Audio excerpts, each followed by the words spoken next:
안녕하십니까, 위험상황입니다. 지금 시간 2월 25일 수요일 오후 4시 되겠습니다. 이전 영상에서는 미국 증시 지루한 횡보장 종결 가능성이 보인다, 상승할 것 같다 라고 말씀을 드렸었고, 집중하셔라, 매수를 좀 받아야 되는 시점이 오지 않았을까 라고 이렇게 말씀 좀 드렸었고, 코스피랑 코스닥은 더 간다고 저는 보고 있고, 좋은 종목들이 많으니까 미장 말고 국장도 한번 보셨으면 좋겠다, 이런 의미에서 종목들 많이 정리를 해놨기 때문에 매매하지 않더라도 공부 차원에서 그냥 한번 보시면 좋을 것 같고요. 나스닥이 여기서 더 폭락한다기보다 올라가야 한다라고 생각하는 첫 번째 이유는 아무래도 코스피랑 코스닥이 올라갈 자리가 보이고, 그러려면 미국 장이 무너지지 않을 거다라고 생각했던 게 첫 번째 이유가 되겠고요. 제가 왜 미장이 이제 상승을 할 것 같은지에 대해서 차트적으로는 이따 말씀드릴 거고, 차트 외적으로 먼저 여러 가지를 말씀드릴 거고요. 그 근거 중에 첫 번째는 코스피랑 코스닥이 올라가야 한다라고 봤던 거고요. 두 번째로는 유동성적인 이유가 있겠는데요. 그동안 국채를 너무 많이 찍었습니다. 미국 정부가 시장으로 올 돈들이 다 국채로 가버림에 따라서 유동성이 좋지 않았었다라고 그렇게 봤었던 거고, 이번 주는 국채를 뭐 엄청 찍어낸 일정이 그렇게 많지 않습니다. 3월까지는 유동성적으로 봤을 때 국채가 주식시장에 올라가는데 방해하지는 않을 것 같다라고 그렇게 멤버십에서 먼저 좀 말씀을 드렸던 거고, 보는 김에 이번 주 일정은 어차피 지금까지 뭐 별거 없었고요. 엔비디아 실적, 그리고 추가적으로 세일즈포스 실적이 수요일 장 끝나고 나올 텐데 목요일 아침이 되겠죠. 그것이 방향성 결정할 것 같고, 금요일 날에 생산자 물가 지수가 나올 텐데 이것도 굉장히 중요하겠죠. 지난달에 PPI가 너무 높게 나왔기 때문에 이번에는 컨센서스에 부합만 해줘도 괜찮지 않을까라고 그렇게 보고 있고요. 그리고 연준 대차 대조표 같은 경우는 크게 차이는 없습니다. 약간 줄긴 했는데 의미 있는 정도는 아니라고 보고 있고요. 그거보다 중요한 건 지급준비급 잔액이 1월 달에 계속 줄어들었단 말이죠. 이게 저는 되게 중요하다고 봤고, 시장이 못 올라가는 핵심적인 이유 중에 하나라고 봤습니다. TJ 잔고가 적극적으로 풀리지 않았고, 지급준비금이 계속 줄어들었고, 2월 들어오면서부터 드라마틱하게 올라가진 않았지만 줄어들지 않고 조금씩 늘어나고 있다. 시장이 폭락한다기보다는 일단 이 정도 수준이 유지될 것이다 라고 생각했던 건 유동성적인 측면도 있었고요. 3월 달까지는 유동성이 아주 좋아진다기보다는 지금보다는 조금 좋아질 가능성이 높다고 보고요. 시장이 상승하더라도 모든 것이 상승하는 시장보다는 대형주나 반도체 일부 가는 놈만 몇몇씩 가는, 그냥 그 정도 장세를 예상하고 있고, 모든 것이 가는 것은 5월에서 6월 하반기 정도는 돼야 된다라고 이렇게 큰 그림으로도 생각을 하고 있고요. 이번 주에 급락할 가능성보다는 차라리 올라갈 가능성이 조금이라도 높다라고 생각했던 이유 세 번째는 옵션에 있습니다. 금요일 날에 옵션 만기일 전에 장전 공지를 멤버십 게시글에 올려드렸던 내용이 되겠고요. 중요했던 내용은 최근 만기일들 이후에는 대부분 오르는 경향성을 보였다는 게 중요했고, 추가로 빅스 만기일이 주식 만기일보다 먼저였던 경우는 주식 만기일 이후 지수가 2% 정도가 상승한 확률이 78%였다. 지난주에 수요일이 빅스 만기일이었고 금요일이 주식 만기일이었죠. 이게 해당이 됐고, 요즘은 또 만기일 이후에 올라갈 확률이 좀 높았다라는 게 첫 번째였고, 나타낸 게 요 자료인데요. 별표 쳐놓은 게 계속 만기일이었습니다. 신기하게도 만기일 이후에 폭등이든 반등이든 상관없이 계속 몇 거래일 정도 오르는 경향성을 보여줬다라는 거고요. 그 다음에 추가적으로 스파이 S&P ETF죠. 푸스큐가 너무 높고 작년 4월 관세빔 수준으로 높았다라고 보는 건데, 하방 방어를 위한 비용 풋옵션 프리미엄이 너무 높다는 뜻은 개나 소나 풋옵션을 치고 있다라는 거고, 너무 비싸다는 겁니다. 풋옵션이. 옵션 세상에서는 나보다 더 비싼 값을 주고 살 바보가 나타나지 않은 상황이 올 수가 있습니다. 저는 지난주 금요일이 그런 상황이 아닐까라고 생각을 했었던 거고요. 풋옵션에 너무 몰려있고 풋옵션 가격이 굉장히 비싸져 있는 상황이기 때문에 아무리 공포에 질려 있더라도 엄청난 바보들이 와가지고 그걸 계속 사줘야 되는데 그게 되겠느냐, 푸스큐 지수로 봤을 때는 쉽지 않을 것이다 라고 봤었고, 반대로 얘기하면 콜옵션이 매우 싸다라는 상황을 정리해 볼 수 있었죠. 이런 때는 경험상 바닥 근처인 경우가 많았습니다. 이후에 대세 상승이 안 나가더라도 단기 바닥 정도는 되는 경우가 많았다라는 거고요. 여러 가지 데이터들은 다음 주 반등을 말하고 있기 때문에 폭락을 생각하거나 쇼칠 자리는 아니다라고 그렇게 봤던 거고, S&P 6,800 아래서 종가 마감되면 도망치거나 쇼친다, 그게 아니면 롱 포지션 홀딩하거나 불안하면 그냥 현금 들고 있는 장세다라고 이렇게 좀 말씀을 드렸었고요. 빨간 동그라미 쳐놓은 게 푸스큐 지수를 말씀드리는 건데, 주기적으로 이렇게 튈 때가 있습니다. 트럼프가 이상한 짓을 한다든지 뭔가 위기가 올 때 이렇게 튀는데, 지금 거의 고점에 다다랐다라고 봤던 거고, 이럴 때는 시장이 바닥일 확률이 높기 때문에 숏은 손익비가 안 좋다라고 그렇게 좀 생각을 했고요. 어제 장전에 멤버십 영상에서는 옵션을 좀 자세하게 분석을 해드렸는데요. 6,900을 넘어가면 뭐 7,000까지 올라가는 장세가 될 것이고, 거기 못 넘어가면 6,800 박스권에 갇혀 있는 겁니다. 6,800에서 6,900 그 사이를 왔다 갔다 하는데, 보통은 며칠에 걸쳐서 왔다 갔다 하지만 지금의 장세는 네거티브 감마존에 있기 때문에 하루에도 몇 번씩 왔다 갔다 할 수 있는 그런 불안한 장세라고 보시면 되겠고, 6,800 아래로 뚫리긴 또 어렵기 때문에 여기만 뚫리지 않으면 강세장으로 일단 보는 게 맞겠고, 6,900 이상으로 강하게 뚫어주고 날아가는 건 엔비디아 세일즈포스가 결정할 것이다 라고 그렇게 봤던 거고요. QQQ 같은 경우에도 600이 항상 중요하다, 이거는 전체 영상으로도 계속 말씀을 드렸었죠. 그리고 590, 585 아래쪽에 지지라인이 있기 때문에 여기서는 매수 받아야 되는 라인, 이렇게 말씀드렸던 거고, 585 여기까지 내려갈 확률은, 그리고 그 아래로 내려갈 확률은 수능에서 내가 8등급 9등급 맞을 확률 정도로 보시면 될 것 같고, 내가 아무리 시험을 못 봐도 8등급 9등급 맞을 확률이 그렇게 높지 않다는 걸 수능 그리고 내신에서 등급으로 대학 가셨던 분들은 무슨 말인지 이해를 하실 겁니다. 내가 5등급 맞기는 쉽습니다, 공부 열심히 안 하면요. QQQ 한 600 정도로 보시면 되겠고요. 지금 QQQ 600이 계속 수렴하는 건 옵션 때문이다 라고 생각을 하시면 되겠고요. 월요일날 장전 멤버십 공지로 알려드렸던 거는 주말에 이란과 전면전이 없었지만 저는 3월 중반 정도까지 전면전은 없을 거다라고 생각을 했고, 관세를 15%로 인상을 한다고 트럼프가 얘기를 했지만 지금 실효 관세율이랑 큰 차이가 없기 때문에 불확실성, 변동성은 만들 수 있지만 그냥 노이즈로 지나갈 것 같고 이 시장을 끌어내기는 좀 어렵다라고 생각을 했던 거고요. QQQ나 스파이 주간 연상 변동폭 옵션으로 구할 수가 있는데 이 정도 이렇게 알려드렸고, 이 위나 아래를 뭐 뚫고 가긴 좀 어렵다라고 그렇게 봤던 거고요. 옵션 영상이든 게시글이든 이렇게 설명을 좀 자세히 드렸던 거고, 그래서 저는 지금 옵션 하방 라인이 나름 있기 때문에 폭락은 좀 어렵다라고 보는 거고요. 왼쪽은 스파이, 오른쪽은 QQQ입니다. 주간 예상 변동폭을 스파이는 679, QQQ는 596 정도 이렇게 볼 수가 있겠고, 이번 주에 이 근처는 갔지만 이 밑을 깨지는 않았습니다. 이걸 깬다는 건 좀 어려운 일이다라고 그렇게 봤던 거고, S&P 6,800 뚫리지 않으면 강세 보면 된다. 679랑 비슷비슷한 라인이죠. QQQ 자꾸 600이 깨지는 것 같아도 자고 일어나면 600 위에 있습니다. 600이 깨지긴 상당히 어렵다라고 그렇게 계속 봤던 거고요. 차트 외적으로는 폭락은 어렵다라고 봤던 거고, S&P 6,800만 지지되면 문제는 없다라고 봤던 거고요. 그렇다면 이제 올라가야 되는데 그 올라갈 트리거는 무엇이 결정할 것이냐? 당연히 엔비디아랑 세일즈포스가 결정할 것이다 라고 보는 거고, 엔비디아 실적은 뭐 좋게 나오겠죠. 좋게 나올 건데 그걸 해석을 좋게 해서 올려주는 거는 월가맘입니다. 근데 저는 월가맘을 잘 모르기 때문에 차트적으로만 해석을 해보자면 이제부터 상방을 보는 게 좀 유리하지 않을까라고 그렇게 보는 거고요. S&P는 차트적으로 해석하긴 좀 어려운데 여기서 이렇게 엔딩 다이아고날 이후에 A, B, C로 내려갈 거였으면 이렇게 내려갔어야 되는 거거든요. 근데 여기서 버티고 있다는 뜻은 여기가 엔딩 다이아고날 이후에 A, B, C로 쏟아진다기보다는 그냥 여기서 시작된 조정파가 아직 이어지고 있다라고 보는 게 조금 더 합리적이지 않을까 싶어요. W, X, Y, X 뭐 Z파 삼각수렴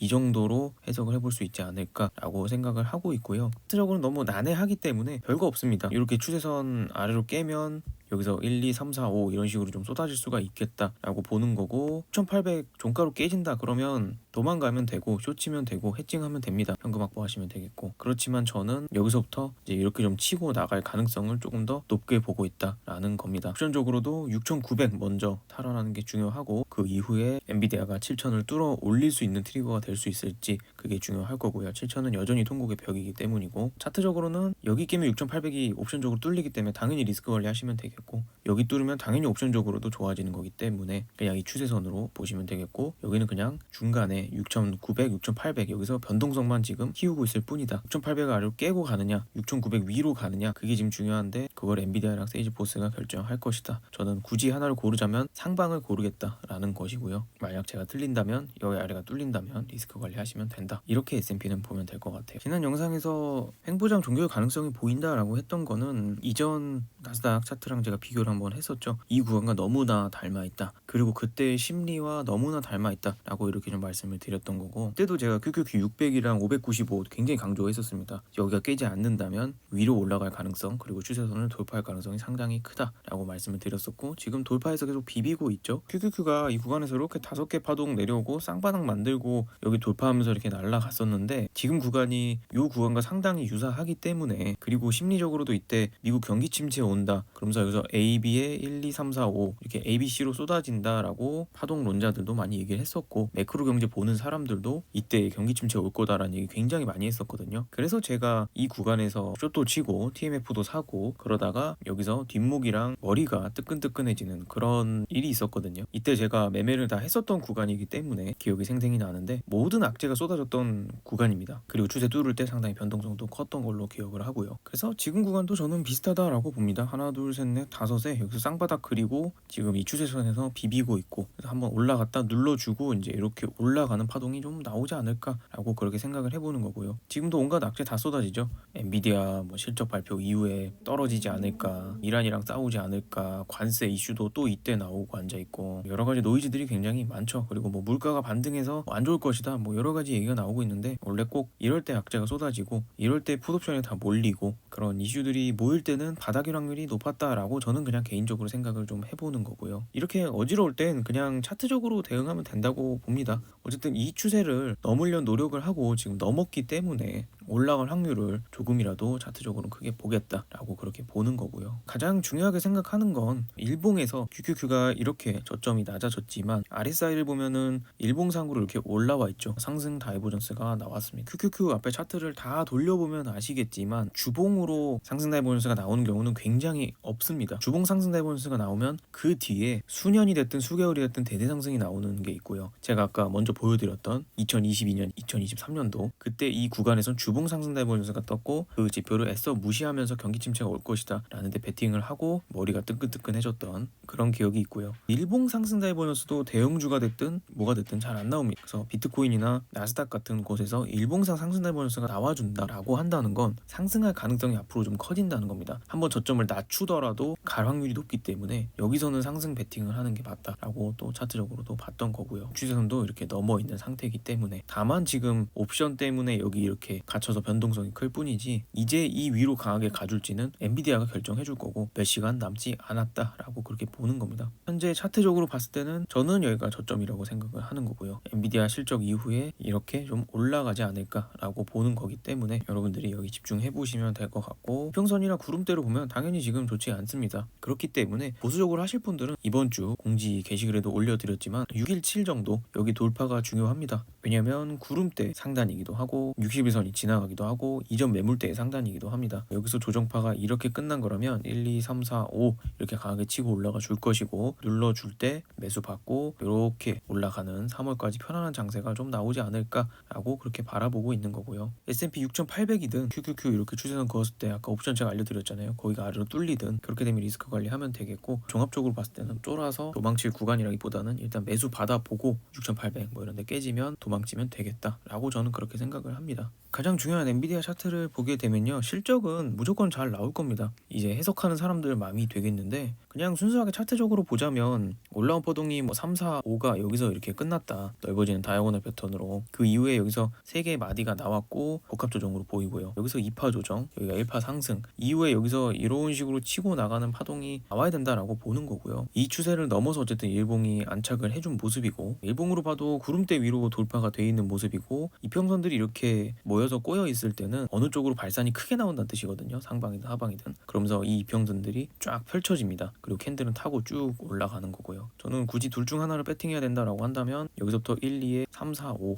이런 식으로 고점을 뚫는 파동이 나와야 되는 게 더 유리하다라고 보는 거고요. 엔비디아 차트를 보면서 이상하다라고 생각하는 점은요, 작년 거의 8월부터 지금까지 박스권에 이렇게 갇혀 있는 건데, 이게 옵션 때문에 묶여 있다는 사실은 충분히 인지를 하고 있지만 되게 자연스럽진 않거든요. 사실 여기서 그냥 이렇게 ABC로 떨어지는 게 자연적인 파동에 가깝다라고 보고 있고, 여기를 찍고 올렸어야 된다라고 보는데, 계속 이렇게 하방을 누군가 막았다는 건 누군가가 여기서 뭐 물량을 모았다라고 해석해볼 여지도 있지 않을까라고 저는 개인적으로 그렇게 생각을 하고요. 이 수렴이 상방이든 하방이든 굉장히 강하게 분출이 될 텐데, 상방으로 가주면 좋은 거고, 만약에 6800 깨지고 이렇게 하방으로 강하게 발산이 나온다라고 한다면 정말 도망쳐야 된다, 이렇게도 해석을 해볼 수가 있고요. 이렇게 올라가는 파동을 볼 것 같고, 실적이 나오고 나서 이제 200불 위에서 종가 마감하는 그런 좋은 일이 벌어진다라고 한다면 이제 이런 식으로 계속 우상향하는 장세가 나올 것이다, 이렇게 보는 거고. 속슬 볼 건데요. 주말에 멤버십 영상에서는 속슬은 62불 깨지 않으면 무조건 홀딩 관점 이렇게 말씀을 좀 드렸었고, 이번에 엔비디아가 잘 도와주면 90불까지도 충분히 갈 수 있을 것 같다, 이렇게 좀 말씀을 드렸었습니다. 왜냐면 전체적으로 저는 상방을 봐야 하는 게 유리하다고 봤기 때문에 S&P 6800 그리고 속슬은 62불만 깨지지 않으면 그냥 들고 가면 되는 장세라고 봤고요. 제가 항상 원지수로 보지만 오늘은 그냥 속슬만 간단히 볼 건데요. 이렇게 전 한 파동 올라왔다고 보고요. 두 번째 파동 조정 받았고 이런 식으로 치고 올라가는 파동을 충분히 기대해 볼 수 있다라고 보는 겁니다. 이전 고점 언덕을 뚫어낼 때, 신고가 만들 때는 일봉상 양봉으로 쭉 올려줘야 됩니다. 미디어 실적 이후에 반도체들이 잘 올라가 준다라고 한다면 양봉 연속으로 띄우면서 올라갈 거고요. 이런 모습 나온다 그러면 또 따라 타볼 수 있고, 기존 갖고 계신 분들은 그냥 홀딩 하시면 됩니다. 1, 2, 3 이런 식으로 올라가게 되면 일단 90, 100불까지도 노릴 수 있는 장세를 볼 수도 있겠다라고 그렇게 생각을 하고 있고요. 만약에 엔비디아 실적을 월가에서 거지같이 해석해서 다 끌어내리려고 한다라고 한다면 그냥 쌍봉 맞고 내려올 겁니다. 제가 보는 기준점은 62불 정도 되고요. 여기 종가로 깨면 그냥 던지고 나오면 되고요. ABC 이후에 이 이하에서 매수를 다시 노려보면 될 것 같습니다. 손절 라인만 잘 지킨다면 얘가 이렇게 내려가든 0으로 가든 아무 상관이 없기 때문에 61분만 깨지 않는다면 올라가는 관점을 보면서 매매하시면 되지 않을까 싶습니다. 어제 장전 멤버십 영상에서는 엔비디아가 이 시장을 캐리한다라고 한다면 무엇을 사볼 수 있겠는가, 왜냐면 저는 모든 게 올라가는 장세라기보다는 올라가는 놈만 올라가지 않을까라고 그렇게 봤고요. 올라가주면 좋겠죠. 그런데 저는 확실한 놈을 샀으면 좋겠다라고 얘기 드렸던 거고, TSMC, 코어이브, 인텔 얘네는 이미 어제 많이 올라와 줬고 아이렌까지 포함하는데 아이렌도 어제 잘 올라와 줬고요. 그 이외에 차트 좋은 녀석은 구글이랑 마이크론 정도 있기 때문에 여러분들도 참고하셔서 이런 종목 위주로 매매를 좀 하셨으면 좋겠다라고 보고 있고요. TSMC는 차트가 뭐 원체 좋죠. 1, 2, 3, 4, 5, 1이 되고 저는 여기가 2파로 보고 있고요. 이제 3회 1, 3회 2 쭉 치고 올라가는 차트 이렇게 보고 있기 때문에 TSMC는 단기로 들고 가는 좋은 차트고, 올해 내년까지 매도하지 않는다라는 마인드로 해서 쭉 들고 가면 얘는 그냥 1, 2에 3, 4, 5 이런 식으로 쭉 우상향하는 장세가 충분히 나올 것이다 라고 이렇게 보는 거고요. 그래서 1, 2에 다시 1, 2, 3, 4, 5 이런 식으로 좀 우상향하면서 470불까지 충분히 볼 수 있는 장세가 나오지 않을까라고 이렇게 보고 있고요. 차트적으로 내려오는 그림을 보기는 좀 어렵지만 혹시 내려온다고 해도 뭐 요 정도 내려와서 340에서 350불 정도 깨지 않는 선에서 다시 올라갈 것 같다라고 보면 되기 때문에 내려오면 절하면서 사면 되겠고, 그게 아니다라고 한다면 그냥 이런 리듬감을 가지고 쭉 올라갈 것 같다라고 보시면 되겠습니다. 인텔은 제가 지난 영상에서 40불, 50불 요 사이, 그래서 ABC로 내려오게 되면은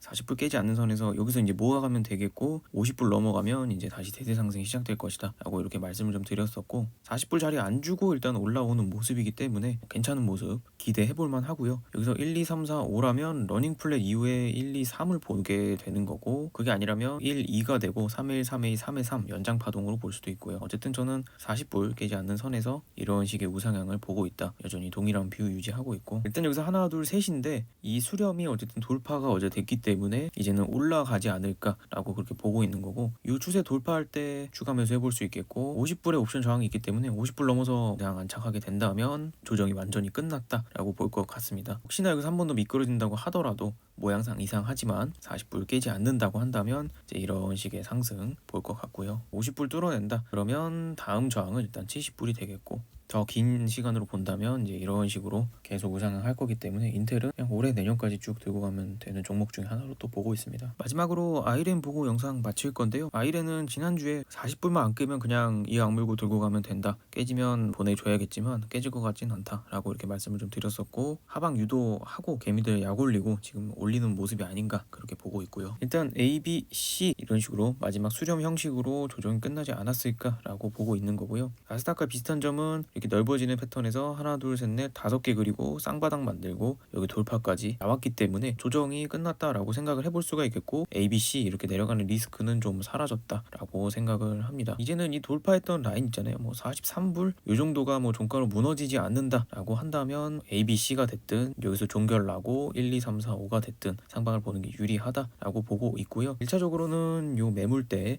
50불 정도 보면 되겠고, 여기 뚫어내면 요 추세 상단 있죠. 여기가 58불 정도 됩니다. 여기까지 목표가를 볼 수가 있겠고, 큰 그림으로 이제 이 추세마저 뚫어 올린다 라고 한다면 1, 2, 3, 4, 5 혹은 1, 2에 산파가 이렇게 강하게 나가는 과정 이렇게 볼 수가 있기 때문에 일단은 홀딩 관점이 되겠고, 이 추세 넘어선다 그러면 앞으로 1, 2년 동안 다시 이 지점은 돌아오지 않으면서 100불 이상 올라가는 파동이 나올 거다라고 보고 있습니다. 엔비디아 실적이 잘 나오고 시장 전체가 잘 올라가줘서 조정이 좀 끝나고 올라가는 장세가 왔으면 좋겠습니다. 제 영상이 도움이 되셨길 바라겠고요. 추가적인 다른 종목들이나 옵션들 같은 경우는 멤버십에서 정보 많이 얻어가셨으면 좋겠습니다. 이상으로 영상 마치겠습니다. 감사합니다.